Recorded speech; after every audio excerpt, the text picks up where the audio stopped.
લક્ષ્ય ન્યૂઝ, એક નજર, એક લક્ષ્ય.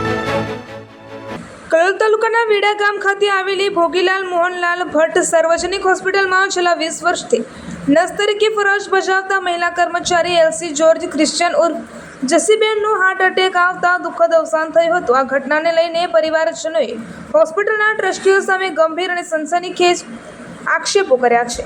મૃતક મહિલાના પરિવારજનોએ આક્ષેપ કર્યો હતો કે હોસ્પિટલના ટ્રસ્ટી રવિભાઈ પી પ્રજાપતિ, અંબાલાલ કે ચૌધરી તથા પ્રવીણસિંહ ટી ચાવડા દ્વારા જસીબેનને સતત માનસિક યાતનાઓ આપવામાં આવતી હતી, જેના કારણે તેઓ ભારે તણાવમાં રહેતા હતા અને હાર્ટ એટેક આવતા તેમનું મોત થયું હોવાનું પરિવારજનોએ જણાવ્યું હતું. પરિવારજનોએ વધુમાં જણાવ્યું હતું કે મહિલાના મૃતદેહને પોસ્ટમોર્ટમ માટે કલોલની હોસ્પિટલ ખાતે લાવવામાં આવી રહ્યો હતો, ત્યારે પણ તેમને રોકવાનો પ્રયાસ કરવામાં આવ્યો હતો. આક્ષેપને પગલે સમગ્ર વિસ્તારમાં ભારે ચકચાર અને ખળભળાટ મચી ગયો છે.